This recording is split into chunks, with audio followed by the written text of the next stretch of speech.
Brought to you by AFIA Sports Training, committed to developing the sporting potential of future players in the U.S., UK, and across the world. Check them out at afiasportstrg.com.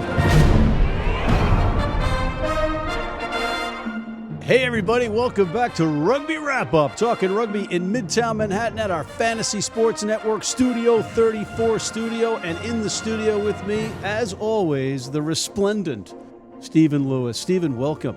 Good afternoon. I missed you, pal. Missed you. Right back at you. And Steve, we're going to talk rugby on this side of the pond today. We're going to talk American rugby. I know you love when I say American. Oh, really? Okay, all right. So, Steve, we've got a lot of rumors floating around. We got Congress. We got an MLR call. But first off, Perry Baker, rumored to be interested or to have clubs interested in him, according to Midi Olympique, the French publication, which is usually out in front of some things. And sometimes they're accurate, sometimes they're not. What do you think about that Perry Baker rumor? Perry Baker rumor, yep. To the top 14, of course. It's a rumor. You know, he's perfectly entitled to show up his wares. He's a talented guy. If he got a good contract somewhere abroad, who could fault him? Would be a tremendous loss to the Eagle Sevens program, particularly in this Olympic qualification year. So, from our point of view, supporting Eagle Sevens, it'd be tough to see him go. But from his point of view, if he gets a good contract, he should go. Do you think that and you know, again, this is all speculation, ladies and gentlemen. It's just based on that couple of things out in the interwebs. But you would think that with the Olympics looming, that they would allow him to play, or at least have the opportunity to play with the Olympic team, should he make it, and have the top 14 contract. No? Well, that depends on who your agent is and who's negotiating for you, right? So actually, Perry's got some good people advising him who we know. So if I were him, any contract would be whatever it is for a year with the a provision allowing him to come back and play for Eagle Sevens Olympic year. The key thing, remember, is for the Olympic qualification is you have to finish in the top 4. And we've never done that before. So the last time, and I think this time, I think we're unlikely to do it this time, though I hope we do. So again, it may come down to just 14 minutes against Canada next summer. So that's interesting. So if Perry's available for that, he's available for the year leading up to the Olympics, then not the worst thing in the world. Obviously, I like seeing him in red, white, and blue. He's a major, major threat, terrific player. I'd rather he was playing for the U.S. All right. Moving on, we've got some MLR rumors and news. We have franchises announced in Boston and Atlanta for 2020, right? Correct. And we don't have, curiously, any real announcements coming out of Washington, out of the D.C. MLR squad, although we might get that while we're rolling tape. So you've got New York coming in. You've got Ontario being a done deal. That takes us to 9. You had Atlanta and the New England Free Jacks, whatever Free Jacks are, confirmed for 2020. So you go from 7 to 9 this year to definitely 11 in 2020. And as you say, D.C., not sure what's happened there. Congress and the Board of Directors, USA Rugby Governance. Stephen Lewis, you are front and center. You are in the middle of the firestorm, as always. Bring the American people up to speed on what's going on. Sure. So this weekend in Denver, Friday evening and Saturday, is the second Congress meeting of the year. So there are 2 Congress meetings per year. Governance has been an issue for us over the last 18 months. You know, we successfully got rid of a failed board. We have currently 6 board members out of a 9 total who are supposed to be there, 9 total. So this weekend, one of the primary issues is seating another 3 board members so that we have a full complement. So that's probably issue number 1. Where that stands is right now the nominating committee has nominated 3 candidates. The board have to approve them, and then it would come to Congress for ratification this Saturday. Yay or nay? Okay, so I have a question. The 6 of 9, is Paul Santinelli a permanent member now? Is he still at large or interim? Yeah, he's still transitional. My understanding, it's not been clarified, but my understanding is that he would be voted this weekend for that to be made permanent. So, okay, I know the five. I can name Jeremiah Johnson, Barbara O'Brien, of course, Todd Clever, Phaedra Knight. The fifth is considered Santinelli, Yes. so he could conceivably not be. Yeah, I think it's more likely. He's been very energetic. And who's the sixth? Sixth would be Gus Pichot. Oh, okay. So he's the World Rugby appointed vice chair of World Rugby. Vice chair of World Rugby and now a USA Rugby board member. So this was a little bit of a story a couple of weeks back. He, as a condition of the loan guarantee, where World Rugby has bailed USA Rugby out, once again due to the failings of the previous board and the World Cup, the money we lost at the World Cup, the money we lost to South Africa, Wales. So World Rugby And the bailed... Rugby Channel. Yeah, Rugby Channel, Rim, all of the above. So moving forward, their bailing is out, and as part of that loan is World Rugby had a seat on the board, and that person was Gus Pichot. So yes, he is the sixth member of the board currently. All right, we're going to take a quick break and come back and talk more Congress and Board of Directors with Steve Lewis right after this. If you're in New York City and want to watch some great rugby, have some great food, and some great times, go to the world's best rugby pub, the Pig and Whistle on West 36th Street. And we are back, Matt McCarthy and Steve Lewis at the Fantasy Sports Network Studio 34 for Rugby Wrap-Up, talking rugby in New York City. Steve, we were talking about Agustín Pichot as the new board member where we left off.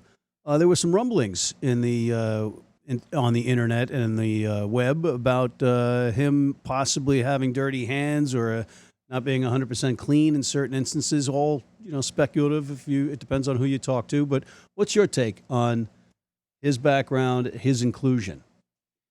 Yeah, it's a complicated one. So there was the ratification vote for him by Congress was 37 for, 3 against, and 6 abstentions, which was a classic case of Congress naivety and ignorance when he made that decision. I actually abstained, and I'm quite happy to discuss why I abstained. So on the plus side, Pichot is number 2 man in World Rugby, important guy. Genuine rugby guy. I mean, he's done a lot of good things, I think. Like, I really believe in extending the 5-year residency. He is, I think that's a good thing. I think he's got some constructive views about World Rugby and stuff that they're trying to change in terms of international club rugby. I think he's a tier 2 guy. I mean, he doesn't like that phrase. He says, call it emergent countries, but he's not from the traditional powerhouses. So he's there in the corridors of power, but he's from Argentina, obviously. So he's from what was previously a tier 2 nation. He's also from our hemisphere. And he's pushing South American rugby to the same extent he's pushing rugby in the Americas. So I think there's a lot of potential positives from him being on the board. Flip it. There's a lot of rumors about him, Coming out of Australia with Twiggy. Coming out of Australia and other places. He's not doing this for philanthropy, right? He's a businessman. Like us. He's not doing it for nothing. He's not that stupid. But he's got his own business connections, and he's perfectly entitled to pursue those. I'm not saying there's anything necessarily underhanded.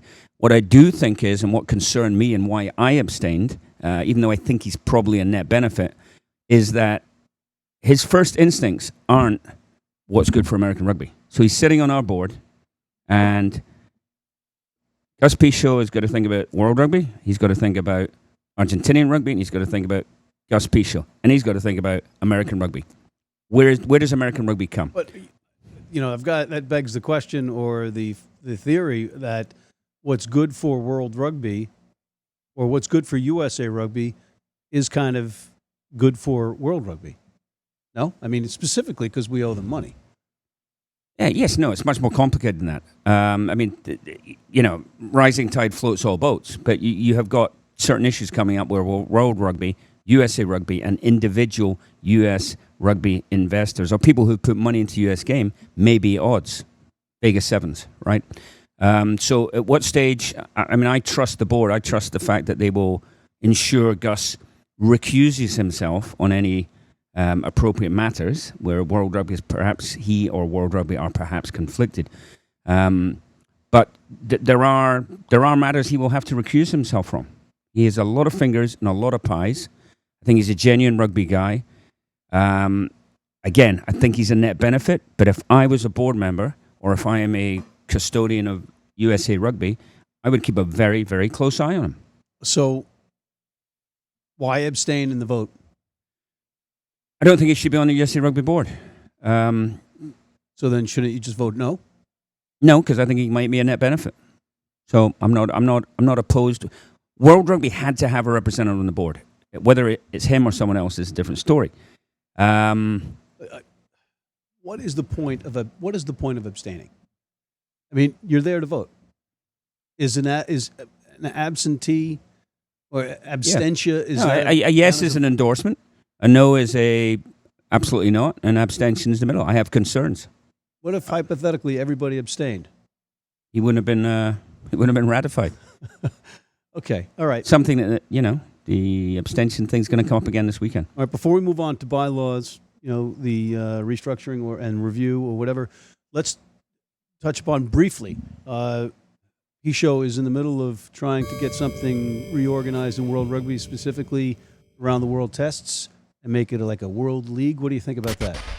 Yeah, so he's floated this proposal that the June and November test windows, which are a series now of friendlies, should become more meaningful. In the sense that top 12 countries would play against each other in 4 groups of 3, and it would be a 3, 4, 5 game series. Now, why? Revenue is one, right? You have more meaningful games, you have more revenue, which would benefit the Tongas, Fijis, Samoas, who are at the bottom end of that. So there's his motivation is what you've got to understand here is the coming clash between international rugby, national governing bodies, and national unions and club rugby. And his concern on its face is that these international games are becoming meaningless and valueless. So what he's trying to do is create a more attractive product, which in turn will attract more revenue. Okay. So we'll make those games more meaningful in the off-World Cup years. Who's going to say no? RFU might say no. It's the goose that lays the golden egg. They get 3 home games in November at Twickenham. Scottish Rugby Union, 3 home games at Murrayfield. Those 3 gates pay a lot of bills. Yeah.